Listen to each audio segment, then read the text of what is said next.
अति बड़ सुकृति से स्नानेरा समय गोविंद पुंडरीकाक्ष नाम उच्चारय. अति बड़ सुकृति से. There were people who are saying that only if you are highly advanced, you are born in Brahman family, then you can chant this mantra. And that too only specific mantras, Govinda, Pundarikaksha. And that too at specific times, Snanera Samay, when you are taking bath, only then you can chant this mantra, not other times. So therefore, in order to defeat this, Lord Chaitanya Mahaprabhu gave this Shikshastak verse, Nam Nam Akari Bahuda Nija Sarva Shaktis. Who says that these holy names have specific rules and regulations to be chanted? Nonsense. Anyone can chant, any time, in any condition. No rules and regulations. It is open for one and all. Holy name is freely available.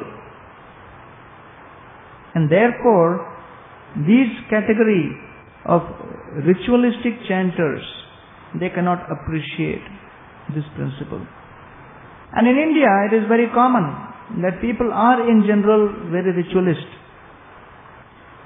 If you just passing by the road and you see some tree, and you see that the tree has some hole, you just put some red kumkum powder. Red kumkum powder you put on that hole, put one garland around that hole in the tree, tie some pieces of cloth around that tree, don't shave for a few days, and sit there wearing small saffron cloth, and sit there like this, and put some 20-30 rupees in front of your dhoti on your own. By the end of the day, you will generate 1,000 rupees in one day collection.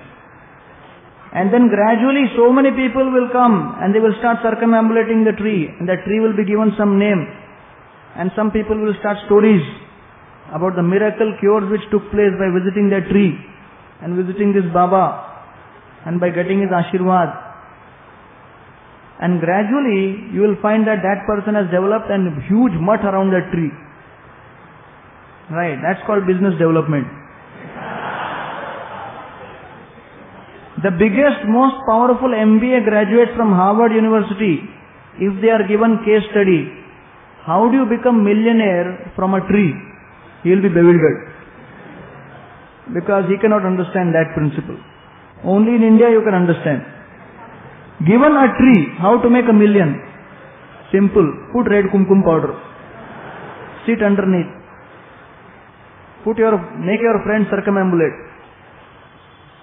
Make 2 or 3 people offer obeisance and put some money in front. Cash collection will start. Therefore, ritualist, that is the second category. What is the third category? Third category is mundane bigots. Those who are completely convinced that belonging to this caste is very important, Brahman, this, that. Devamrita Swami was one time giving this example. In New Zealand, 2 Indian families, one had a son, another had a daughter, both had illicit affair before marriage. And then the girl became pregnant because of that illicit affair. So both families came together to decide what will happen. And both came to conclusion, ye shaadi nahi ho sakti. This marriage cannot be done. Said, okay, why? What is the problem? Said, because we are Brahman and they are not Brahman. We are in Brahman caste, they are not in Brahman caste, so the marriage cannot take place. As if the activity which the son and daughter perform was highly Brahminical.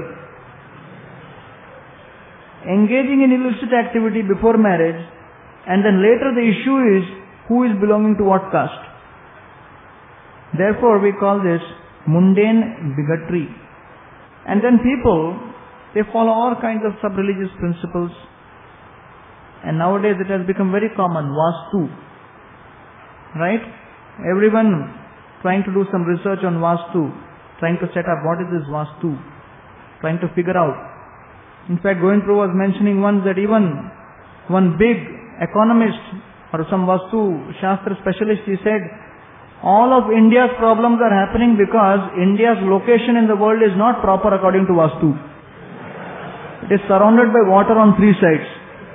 So there is big problem according to Vastu. So if that water goes away, then everything will be alright. First people like you have to go away. Then things will become alright. And so in this way, mundane religious bigots and those who are preaching all kinds of sub-religious principles. So this is the first category known as charlatan. Type 2, hoaxer. Hoaxer. Dharma badha vidharma syat abhas upama chala. So second is paradharma. One who follows religious principles introduced by others. Paradharma is religious principles introduced by others. Vidharma paradharma syat. So such a person is known as hoaxer, who is trying to deceive, dupe the people by introducing certain principles. Therefore the refutation is there in the 6th canto of Bhagavatam. What is the refutation? Nobody has the authority to introduce religious principles. Religious principles can be introduced only by Krishna. Dharmam tu sakshat bhagavat pranitam navai vidurishayo napi deva. So we should understand this. Dharmam tu sakshat bhagavat pranitam. What is given by Bhagavan Krishna, that is dharma. Anyone else introduces anything based on his own concoction, that is known as paradharma, or in English, hoaxer. Therefore, examples for this are 3. First is Sahajiya, or sense enjoyer. Lord Chaitanya Mahaprabhu's descent is not described in great detail in the Shastra because there is a class of people who are known as Sahajiyas. They try to act that they are very highly advanced spiritually. They will start showing symptoms of ecstasy. They will start crying tears, start dancing wildly, and you may feel that these are very highly elevated personalities. But their personal life is filled with sense gratification. They display these symptoms to dupe people and then cheat them. Therefore Lord Chaitanya did not appear openly so that people will not be misled. So all of these people make a show that let us have Ras Leela. So they will collect young girls and they will say, we will exchange the same activities as Krishna and the gopis, and in the name of that they will have illicit sex. Such category known as Sahajiya. And Prabhupada said, such Sahajiyas, they are not having Ras Leela, that is Rascal Leela. Why? Because they are cheating. That's not allowed. And then, second category is nationalist. Someone who's claiming that the nation is God, nation is worshipable. We have the example of Yudhishthir Maharaj. Battle of Kurukshetra finished. Yudhishthir Maharaj declared supreme, unrivaled king. But then immediately when he heard the news that Krishna has departed, Yudhishthir Maharaj also left. Understanding that the highest dharma is yato bhaktir adhokshaje. Worship of Krishna and service to Krishna is the real dharma. I was telling this story in my Sunday feast when I gave this last time. I had invited someone to the Sunday feast program and that person said, I cannot come on Sunday because there is a picture which has been released, Bhagat Singh. Not one, many were released. And because it is a very pious type of picture, so I want to go and see that movie. So I said, you can come to temple also. In temple also we have this Bhagat Singh. So said, come on, in temple you are going to show this movie? I said, on Sunday so many bhagats come and they all sing. So you can come, no problem. And people were so addicted. So many such nation-related movies were coming out. And it was being advertised that this is the highest dharma, highest form of religion. But all of us know, so many years back, some phrase was coined, quit India, quit India, quit India. And that phrase is being taken very seriously by modern day software engineers. Quit India, go to US. Right. So all these kind of slogans do not last long. They have no substance on the spiritual platform. Prabhupada was in Jhansi. He was trying to distribute book to one fellow, gave him easy journey to other planets. That fellow's only concern was, Swamiji, you say I can go to other planets, I can go to Golok, but can I come back to Jhansi after that? Prabhupada said, why you want to come back to Jhansi? You can't come back. He said, then I don't want the book. What is the use if I can't come back to my own land? So this is based on bodily concept of life. This comes in the category of paradharma. Third is meditators. Meditators. And this is a very, very famous and very popular form of hoaxing. Telling people that we are going to teach you some meditation techniques. And especially famous is silent meditation. And one man, there's a true story. One man was trying to read through a big fat book on silent meditation in a library. And he was reading and reading and reading. After 4 hours of reading, he couldn't understand anything. So he took that big book and put it back in the shelf in frustration. But because of that movement, another small book fell out of the shelf and fell on his head. Came down. And the page which was opened then, at that time it was written, silent meditation is bogus and not for this age. And then he saw the cover, Perfection of Yoga by Srila Prabhupada. And what he could not understand in 4 hours, he could understand in 1 second. And he could relate, yes, I am trying for 4 hours to understand this, couldn't understand anything. And Prabhupada said, people are saying silent meditation, they are feeling very good after silent meditation. Naturally, if you are sitting in a room, dark room, and keeping your eyes closed and having a good sleep for 1 hour, after sleeping well, naturally you will say, yes, it was very good, very refreshing. But that is not the purpose of meditation. Or someone came to Prabhupada and was telling about transcendental meditation. And he was saying that Swamiji, the great thing I have learnt now is that I can sit and when I meditate, I start flying in the sky. Flying above that mat. And Prabhupada said, so what's the big deal? Even cockroaches fly. The purpose of meditation is not this. Dhyana vastita tad gatena manasa pashyanti yam yogino. Try to understand what is the purpose of meditation. Or as someone said, after paying so much for that mantra, pocket becomes light, you become light, naturally you can go up. It won't be so difficult. These different types of hoaxers snatch away your faith and make a good business. You have very limited time. You don't have unlimited time. Therefore, you don't have time for shopping and marketing throughout your whole life. You have to make a decision sometime, somewhere. Therefore, each one of these types is telling you what could be your possible destination if you don't take this message seriously. Type 3 is egotist. One who follows upadharma. Upadharmastu pakhando dambhova.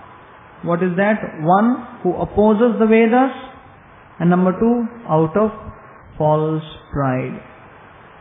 And in this, all the different kinds of false incarnations, avatars, etc., who make a descent in this world, nowadays who are roaming around all over the world, they come in this category.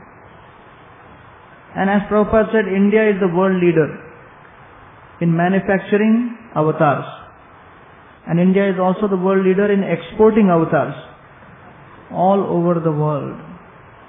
And we have the example of Poundrak.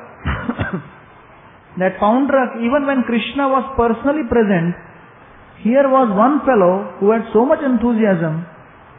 He claimed to be Vasudev even when Krishna was present, and sent a message to Krishna that Vasudev has come, so you give up your Sudarshan Chakra.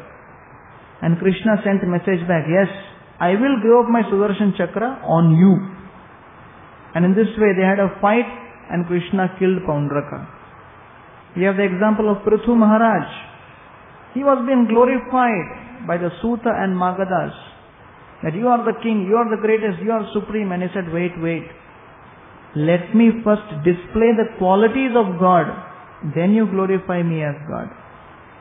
Or we have the example of Arjun, who saw the universal form of Krishna, and then he was convinced, yes, Krishna is the supreme. Anyone claiming to be God, he must have the power to show the universal form. And now we have so many people, especially in South India. There is a man who is very bulky, who is claiming to be Kalki. That is the avatar who has appeared. In Bangalore, one television studio, they invited at least 12 to 14 people who were claiming to be Kalki. And they got all of them in that studio, and they didn't inform the other person that we are calling all the Kalkis. So all the so-called Kalkis came together, and then the host said, all of you now decide who is the real Kalki. And then the program was transmitted live, and people had a gala time watching the Kalki fight going on between all the people. Prabhupada would say, God is the most beautiful person. He has beautiful hair. There was one man who was completely bald, and he was claiming himself to be Bhagavan. He would add the prefix Bhagavan to his name. And Prabhupada said, Krishna is Keshav, having beautiful hair, and this fellow is bald. How can he claim to be Bhagavan? How can he claim to be God? So that's not allowed.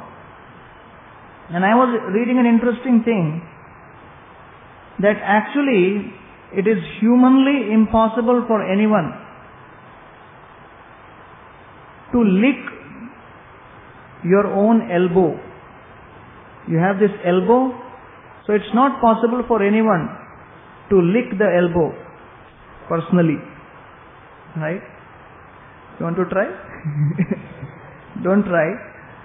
But you can understand this. I'm sure after the program many will try. Now so many people claiming to be God, just tell them, lick your elbow. If you are claiming to be God, you are all powerful, you should be able to do anything. Or sneeze with your eyes open. These are simple things. But if someone claiming to be God, he is all powerful, he can't do these things. So how foolish are we to accept so many people as God and follow them? And Prabhupada would often say in England, they would be getting these newspaper advertisements that so and so God has come from India. And Prabhupada would ask, who is the God this week?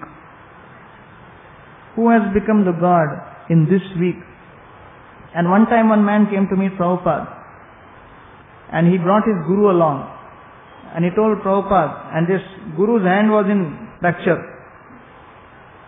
So he introduced, this is my guru. And Prabhupada said, why is your hand in fracture? And the man said, I killed Kamsa, so at that time my hand got fractured. And he was so convinced about this. So people are in their own fantasy thinking that they are God. And believe me, so many intelligent people, they are following in this trap.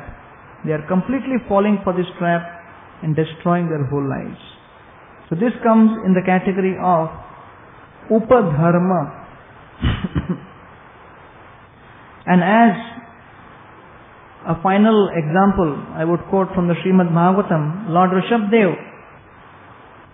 Rishabdev, when he was taking detachment from this world, he was actually covering his body with stool.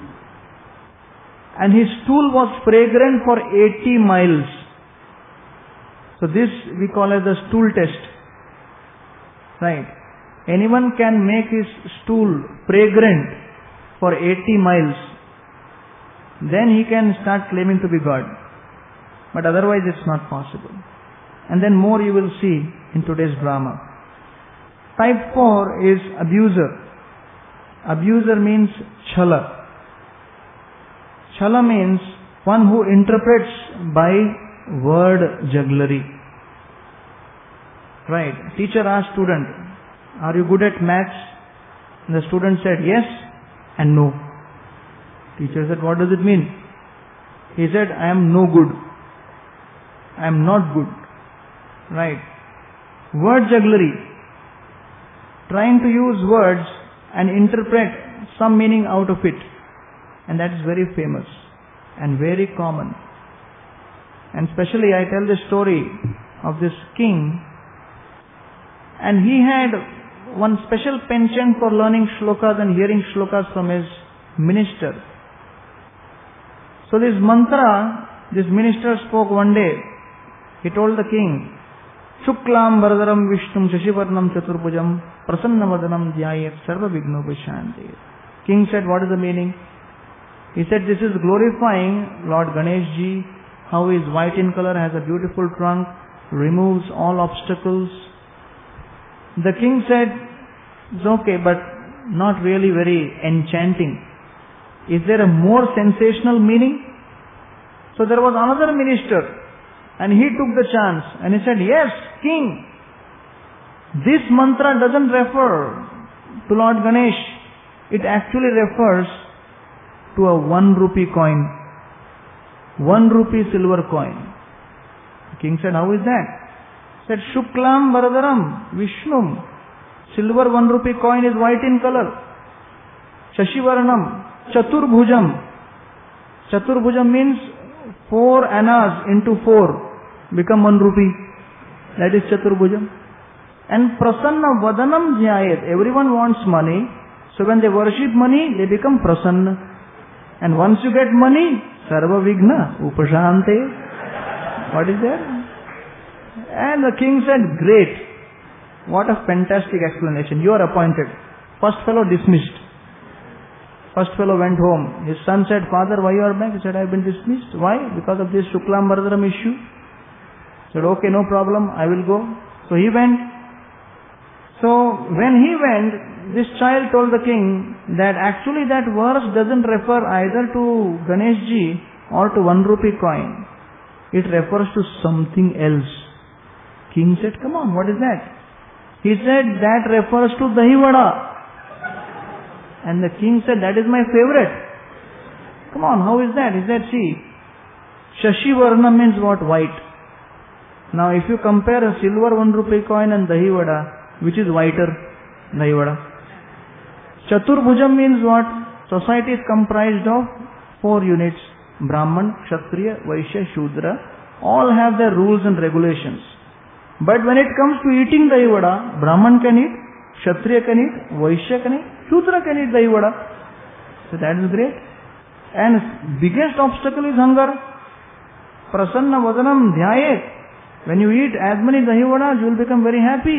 And hunger is removed. Sarva Vigna Upashantiyat.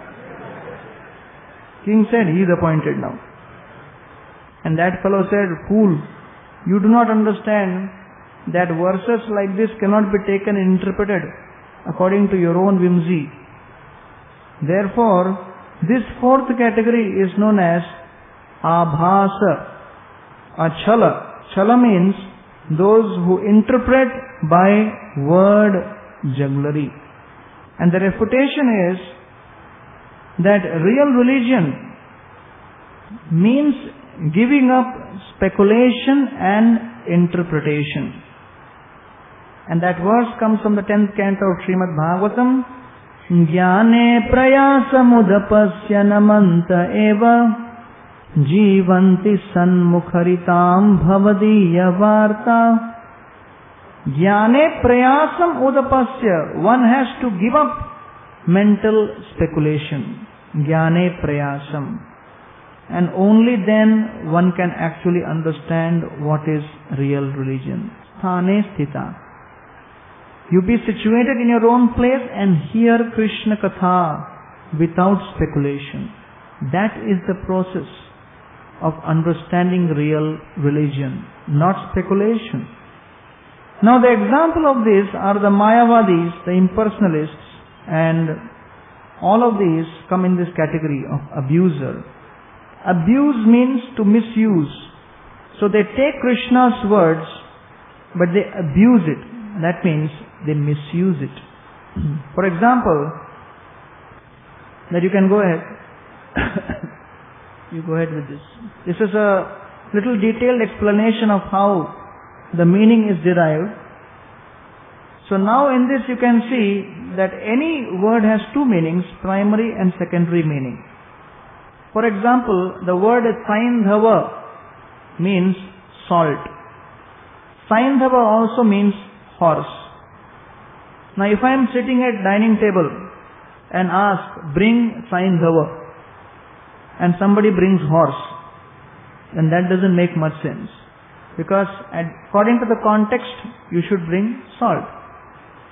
So when the primary meaning does not make sense, or it cannot be understood or understood by tradition, or if the acharyas have given special commentary, then the secondary meaning can be accepted. Next. So therefore there are three methods of text interpretation. One is that you accept the literal meaning.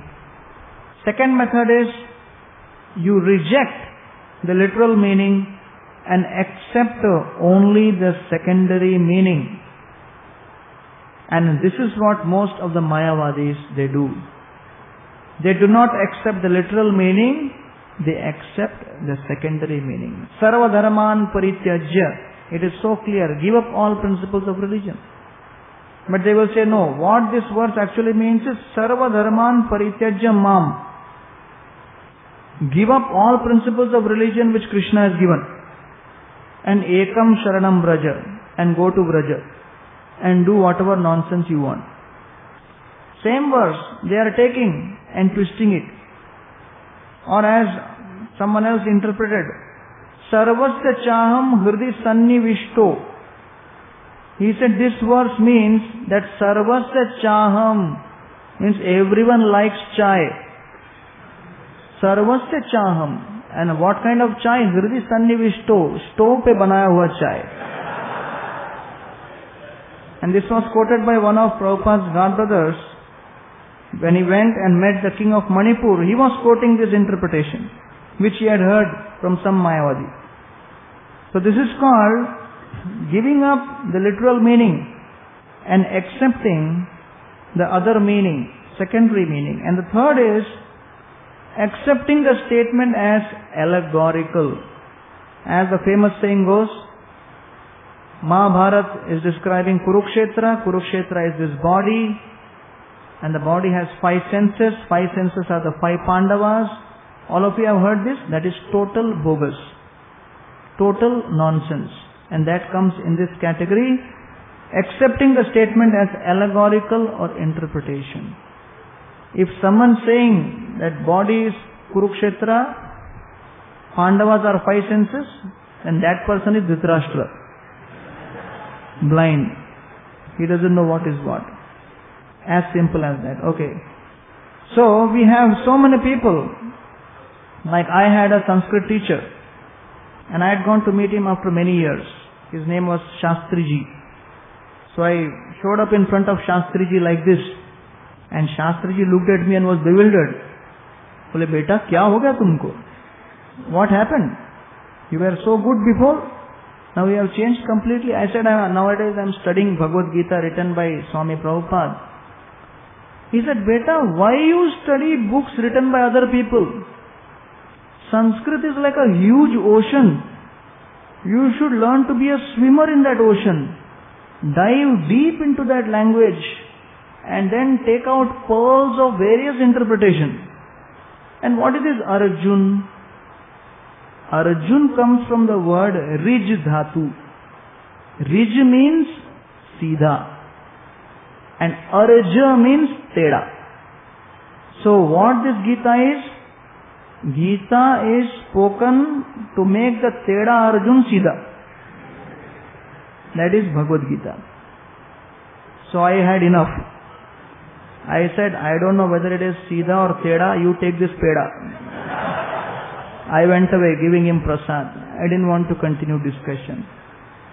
So this is typical interpreter who will play with the words. Someone told Srila Prabhupada, I don't understand this Mayavad so much. Prabhupada said, very good. Very wonderful. That's very good qualification. Another time, Prabhupada made a comment that they are claiming to be Vedanti. But actually it should be Vedanti. That means the devotees, using their philosophy of Gaudiya Vaishnavism, they actually break the teeth. Vedanti. Daant tod dena. So nothing will be remaining. Therefore, if someone claiming all these things, but not coming in proper parampara, and using Krishna's words, but misleading people, he is known as abuser. The worst type of abuse is misusing Krishna's words. Another time, Prabhupada was at Jagannath Puri and he was making a presentation and he had been called for a release of a book, and this book was written by a Mayavadi who had totally misinterpreted everything. And Prabhupada was supposed to release that book, and Prabhupada was speaking about Krishna conscious philosophy, and this man was sitting on the stage and he was feeling impatient that Swamiji is not speaking about my book.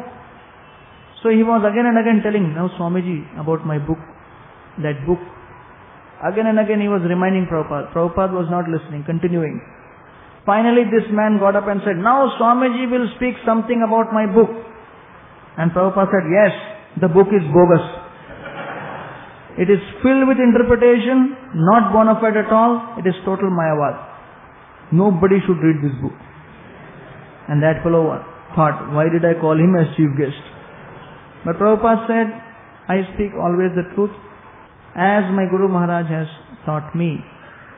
And therefore, amongst all, this category of Chala is very, very deadly. Mayavadis and impersonalists. So, the fifth category, fifth type is Abhasa. T. Transgressor. A pretentious religious system that neglects the principles of religion. Abhasa means one is supposed to follow certain principles of an ashram but does not follow that at all. And the refutation is, in the Vishnu Puran it is described, Varnashrama acharavad purushena parah puman Vishnur aradhyate pantha nanyatato shakaranam. It is described in Vishnu Puran that real Varnashram means one should be able to satisfy Lord Vishnu. That is the purpose of Varnashrama. And we have this example from the Srimad Bhagavatam of Indra.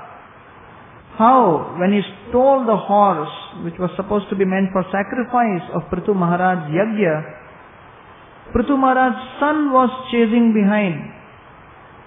And then Indra, in order to protect himself, changed his dress and took on various types of saffron robes. And this was the beginning of Abhasa, or pretentious religious systems. He was not belonging to the sannyas order, but he was wearing the clothes simply to escape certain situations. And therefore, Indra took this robe. So because at that time there was Indra Swami, now we have Chandra Swami. That there are people who are putting on the robes whenever they want to dupe the people, showing themselves as sannyasi. And another beautiful example is in Chaitanya Bhagavat of Lord Nityanand. Lord Chaitanya Mahaprabhu went to one house of a sannyasi, and this sannyasi had a wife inside. And then he was offering Lord Nityanand, Lord Chaitanya Mahaprabhu, some bliss, which was actually some intoxication. And Lord Chaitanya Mahaprabhu and Nityananda Prabhu ran from that place. And this is another example of abhasa, or pretentious religious system. Somebody not following the varna or ashram he is supposed to be in. In Prabhupada's own example, we can see that there was one person who was supposed to be sannyasi, but he was in the habit of smoking. And Srila Prabhupada met him. His disciples met him. And he was surprised that all of you have just come to Krishna consciousness and you have left smoking. I have tried to give up smoking so many times that now I have given up the attempt to give up smoking. And here he was in sannyas robes, but he was not following the principles at all. This is the example of abhasa. And many of such leaders who are actually in this abhasa category, they preach widely. Real sannyasi means he should not touch money at all. He should not touch any coin at all. Right. And one such person, he came to Srila Prabhupada and said that, my guru, he doesn't touch money at all, and he touched me, I got electric shock. Prabhupada said, for that you put your hand in socket. You will get a bigger shock. Why do you need to go to guru for that? And someone came and told Prabhupada, this person is so famous, they have shown a photograph of so many rupee notes, a bundle of rupee notes kept in front of him. And the sannyasi is going like this, detached. I don't want. And everyone glorifying him for this detachment. Prabhupada said, bring all that money, put it in front of me, and show me like this, that I want to accept it. I don't have any problem, because I am going to use it in Krishna's service. That is the proper understanding of detachment. Another time, someone came to Prabhupada and said, it was a big businessman in Jaipur, and he came and he said to Prabhupada that, I am not able to sleep at night. I am having one factory in Delhi, one factory in Jaipur, one factory here, one factory there. So many factories, so much anxiety, I am not able to sleep. Prabhupada said, no problem. You give us your factories, you can sleep peacefully. And this fellow got scared. And Prabhupada said, okay, take his address. And the man said, no, Swamiji, no, don't worry. I can sleep, I can take care. Prabhupada said, no. You give your address. He said, no, I know your address, Swamiji, I can come to you. Prabhupada said, no, we should also be able to come to you. You give your address. And finally that person had to give his address. And then Prabhupada said, you are taking so much of anxiety, you don't know how to use your wealth in Krishna's service. So real sannyasi teaches a person how to use the wealth in Krishna's service. That is a proper understanding of the sannyas ashram. So there are so many people who are claiming so many things, and then people are glorifying them. And all of this come in the category of abhasa. Abhasa means pretentious religious systems. So with this we come to an end to all the problems, and now quickly we'll just go through the solution part. And the solution is, who is a saint? What is the definition of a saint? Simple. One who knows who is Krishna and who knows how to worship Krishna through bhakti. He is saintly. Why to become saintly?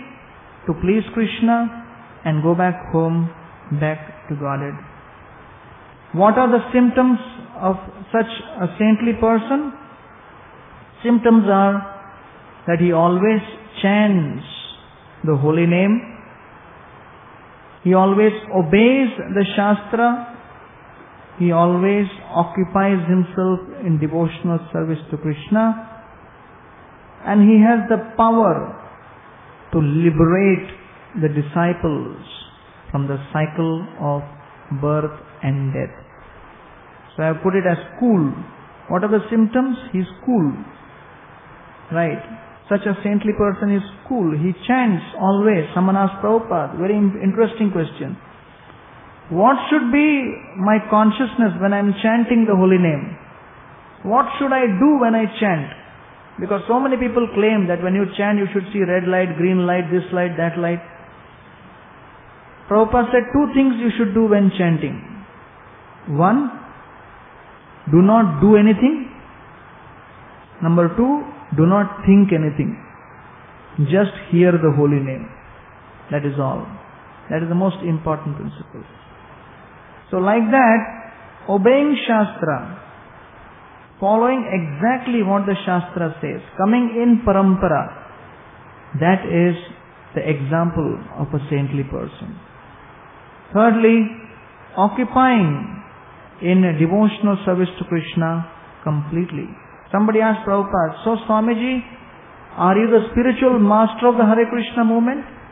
And Prabhupada said, no, I am the spiritual servant of the Hare Krishna movement. I am servant of all, serving everyone. So therefore, someone came and told Prabhupada, please liberate me, enlighten me. Prabhupada said, I can't liberate you or enlighten you, but I can teach you how you can enlighten and liberate yourself. Right.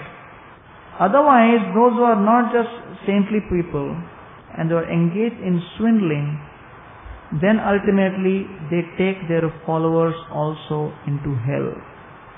As there is saying in Hindi, Lobhi Guru, Lalchi Chela, दोनों का नरक में ठेलम ठेला. Ultimately both go to hell. That is a simple principle. So finally, application, how to become saintly? It's an art. What is that art? Number one, associate with saintly people. Reject the swindlers. We have just studied 5 types of swindlers. Cheat. C for charlatan, H for hoaxer, 5, T for transgressor. These 5 categories of different types of swindlers exist. Reject their association. Reject their company totally. And finally, taste the satisfaction which comes as a result of chanting of the holy names, sacrificing your consciousness, energy, time in hearing and chanting. And number 2, serving devotees in the association of devotees. So when you do like this, then you have actually understood the art of becoming saintly. You may be anyone coming from any background, but as soon as you take the process of Krishna consciousness in the association, things will change. Therefore, many of you may be hearing many of these things for the first time, and many of your misconceptions may also be getting smashed, and some of you may even be feeling shocked that what is this going on? What I was believing in and what is being spoken here. But relax, just have some patience. Just understand this philosophy, Gita, Bhagavad, whatever is there properly, and then you will see the difference. I thank you all very much. Hare Krishna. So we have also with us His Holiness Kavi Chandra Swami Maharaj, who has been our guest and who is going to give tomorrow the Sunday morning Bhagavatam class and Sunday feast class. So I would like to welcome Kavi Chandra Maharaj to our Prerna festival. Let us welcome him by loudly chanting Haribo, Haribo, Haribo. So Kavichandra Maharaj is a very senior disciple of Srila Prabhupada, and he has several decades of experience in Krishna consciousness. All of you must have heard made in Japan, made in Japan. So he has been preaching in Japan for the last 25 years, making so many devotees, and especially he has been a very front runner book distributor. And even today, on the occasion of book distribution marathon, he was in the Dadar stall distributing books to all the people in Mumbai. So we are very grateful to Maharaj that he has come here and taken time out. So at this time, where is the drama troupe? They are ready? So as they are making preparation for the drama, maybe if there are any questions, one or two questions we can have, and the preparation for drama can begin. Yes, any questions please? Yes, please. Can switch on the lights. Switch on the lights.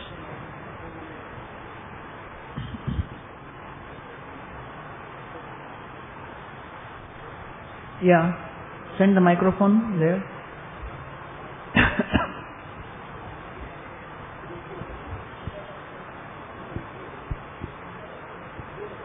Hare Krishna Prabhuji.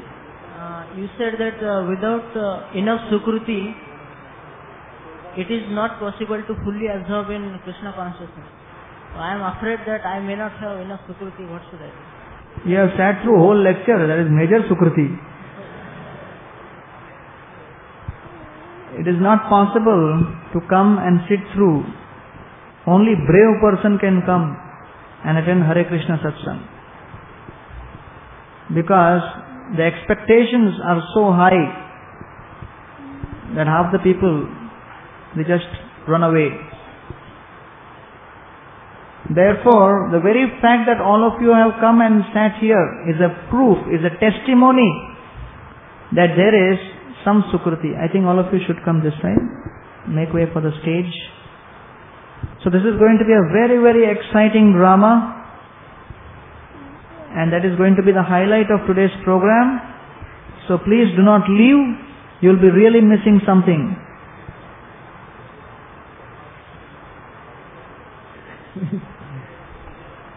So I'm trying to create the mood for the drama. So yes, you have good Sukruti, and you should know that now it is your duty to distribute this Sukruti to others. Any other question? Yes. Mic here.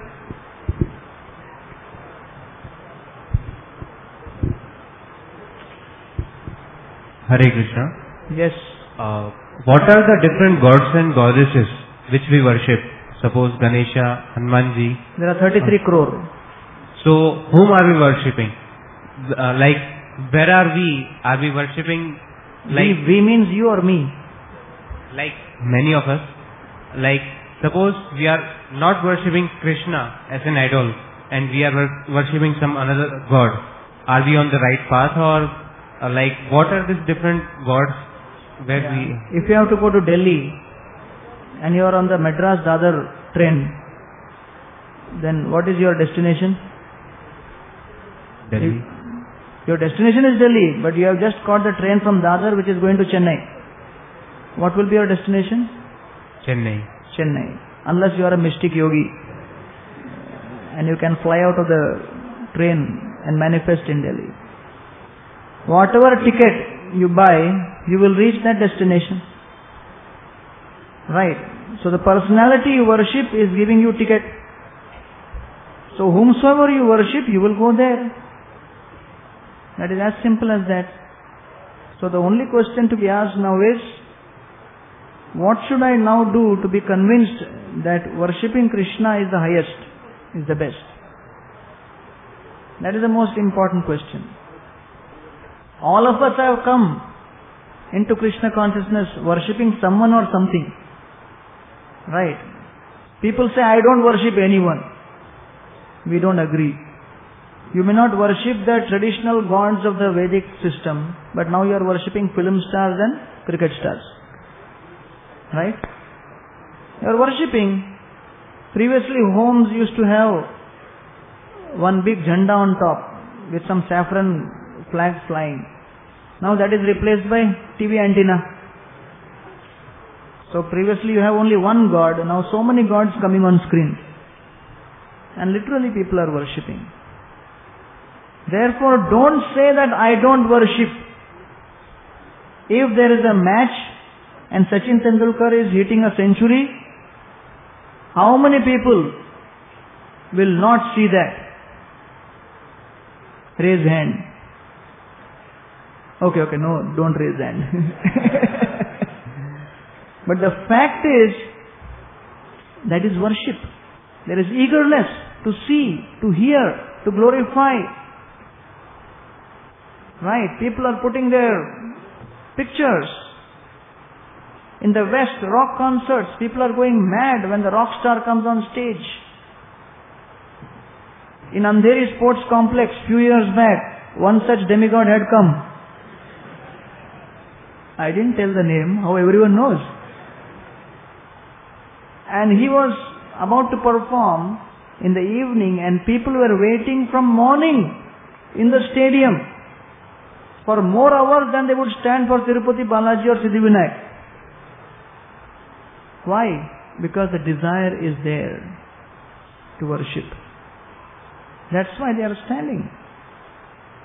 Therefore, we have to understand that ultimately life is meant for worshipping.